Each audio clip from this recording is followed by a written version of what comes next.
Olá, bom dia, que a graça e a paz do nosso Senhor e Salvador Jesus Cristo esteja sobre a sua vida.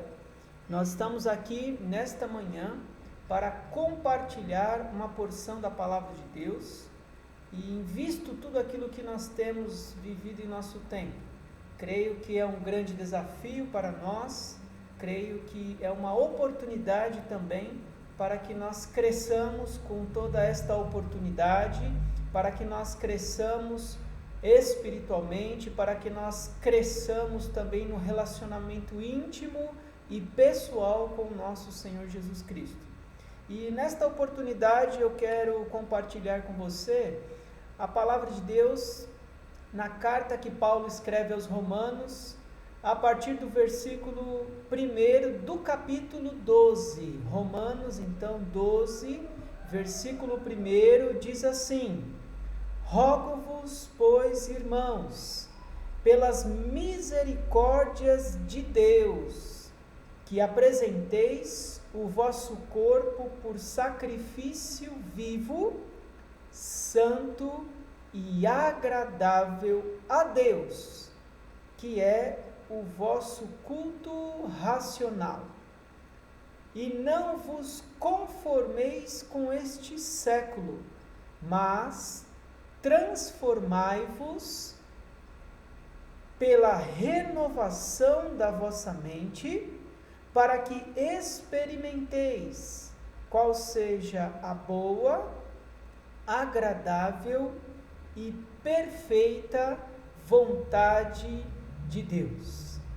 É isso que Paulo então escreve nesta carta aos Romanos, no início ali do capítulo 12, e representando, orientando um novo nascimento, uma nova vida em Cristo Jesus. E claro que depois ele vem apresentando a respeito dos dons espirituais, da unidade que nós temos no corpo de Cristo, da importância que temos em nós exercermos cada um de nós os nossos dons espirituais. E quando você entrega a sua vida a Cristo, quando você se converte ao Senhor, quando você é convertido pela ação do Espírito Santo, pelo poder do Evangelho, isso de fato acontece.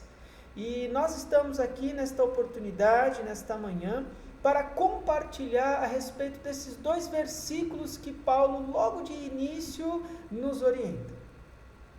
Ele fala o seguinte, ele roga pelas misericórdias de Deus. Ele inicia esse capítulo pedindo, rogando pelas misericórdias de Deus, para que nós pudéssemos, ou para que nós façamos, o quê? O sacrifício vivo, santo e agradável a Deus. O culto racional, nós sabemos muito bem que é aquele que é direcionado pela ação do Espírito Santo, é aquele que proporciona ordem, é aquele que proporciona decência entre a comunidade, entre os santos, e nós entendemos que é desta forma que nós precisamos caminhar, mesmo em meio ao cenário que nós temos vivido, mesmo em meio à realidade de outras denominações, nós precisamos ter ordem, nós precisamos ter decência no que tange, no que se diz respeito à obra de Deus. E quando ele passa então para o versículo 2, outras orientações, e ele diz o seguinte: e não vos conformeis com este século. Meus queridos, nesta manhã, como que você faz a leitura de tudo aquilo que está acontecendo na sua comunidade, dentro do seu trabalho, na sua realidade familiar, na sua realidade da cidade em que você mora, as pessoas nas quais você tem se relacionado ou não neste momento de continência, de isolamento? Como que você faz esta leitura a respeito daquilo que a palavra de Deus nos orienta? Sim, essa é uma pergunta que nós devemos pelo menos pensar sobre aquilo que nós estamos vivendo. De fato, a mídia tem influenciado, de fato, a mídia tem veiculado muitas informações, e quando você abre ali nos noticiários ou as informações que chegam até nós, são informações que cada vez mais desestabilizam o nosso controle emocional, as nossas incertezas, mas nós precisamos sempre nos atentar de algo extremamente importante, e é fato, e é lógico, e é direcionado pela palavra de Deus.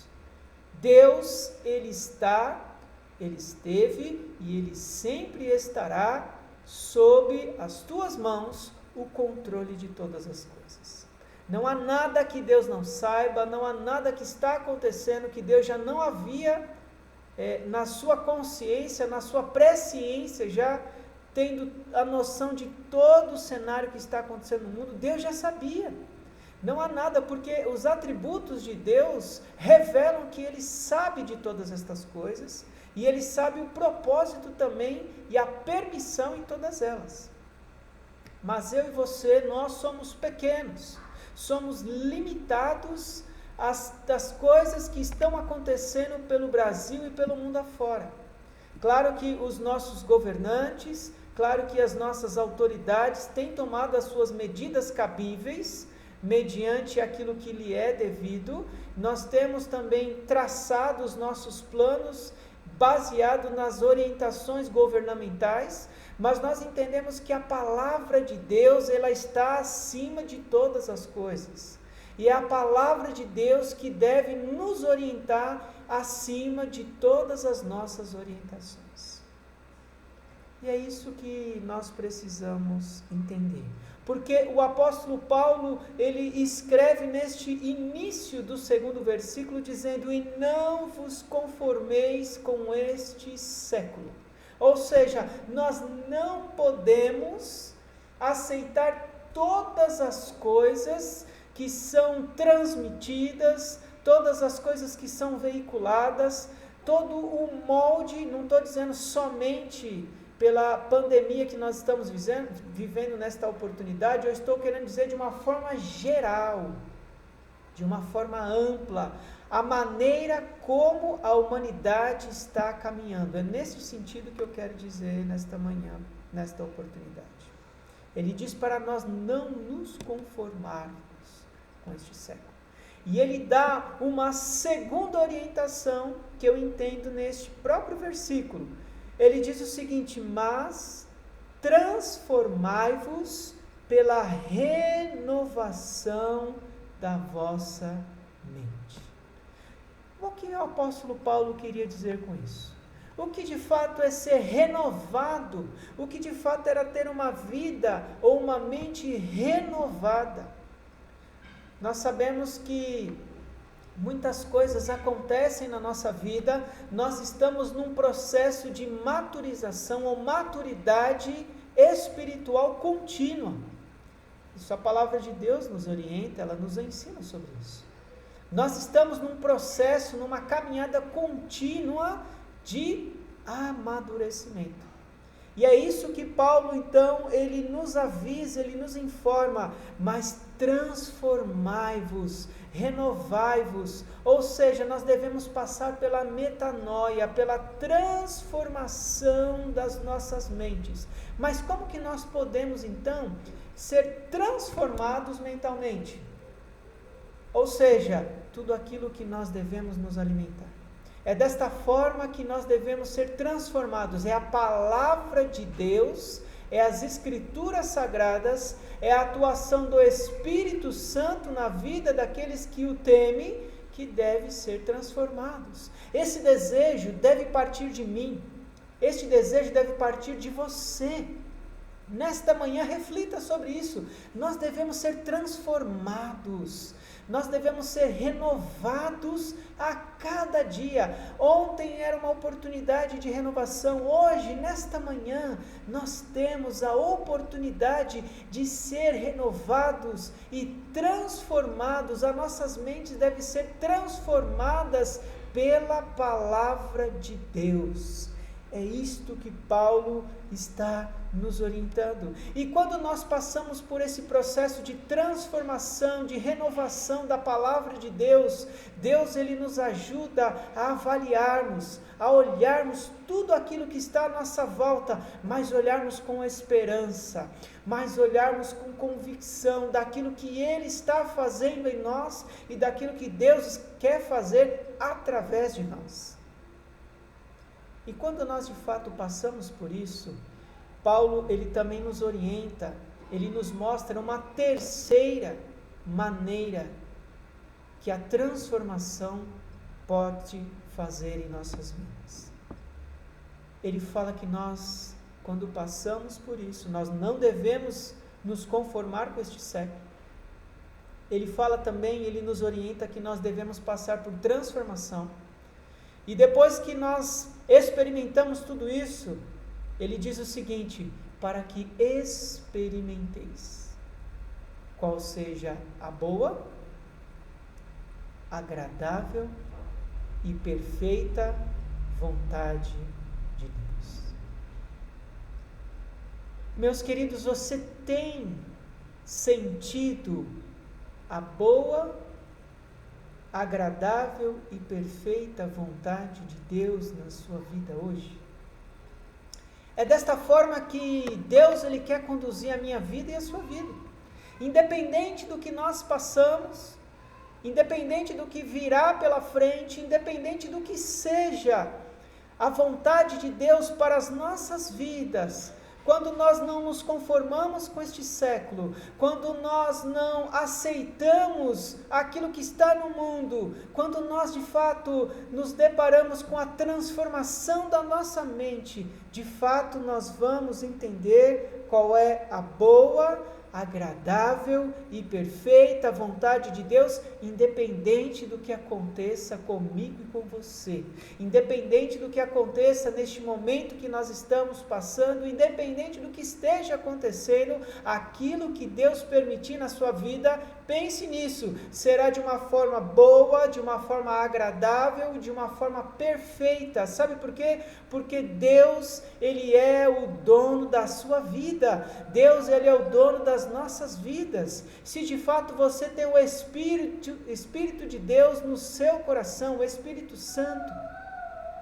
Mas vamos dizer o seguinte: se você não tem o Espírito de Deus na sua vida hoje, a minha oração é que você o aceite como seu Senhor e como seu Salvador a Cristo Jesus. E se você, mediante esta meditação desta manhã, não tem certeza, se você tem o Espírito de Deus na sua vida, eu quero te convidar para você orar comigo e aceitá-lo nesta oração, se assim você permitir. Vamos orar? Pai querido, nós te agradecemos pela tua palavra, nós te agradecemos, Deus amado, pelo privilégio que nós tivemos nesta manhã de estarmos aqui meditando sobre a sua palavra. E neste momento, Pai querido, esta pessoa que não está, Pai querido, com a certeza da sua salvação, talvez ela não tenha convicção de para onde ela irá. Que nesta manhã, com esta oração, ela possa receber. E você que talvez está nesta situação, você não tem certeza, repita comigo: Senhor Jesus, eu aceito como meu Senhor e Salvador. Eu entrego a minha vida nas tuas mãos, para que o Senhor reine para todo sempre na minha vida. Obrigado, Deus, pelo privilégio de nesta manhã nós estarmos aqui através desta oportunidade, orando e compartilhando. Muito obrigado, Deus. Continue confortando os corações dos teus servos que ouviram a tua palavra e que nós sejamos cada dia mais alimentados por ela, orientados por ela, direcionados por ela, para que nós possamos entender qual é a boa, perfeita e agradável vontade do Senhor a cada dia nas nossas vidas. Esta é a nossa oração nesta manhã, gratos no nome do Senhor Jesus, do nosso Senhor e Salvador, aquele que reina para todo sempre. Amém. Muito obrigado, meu querido. Que Deus te abençoe e que continuemos firmes no Senhor. Um grande abraço.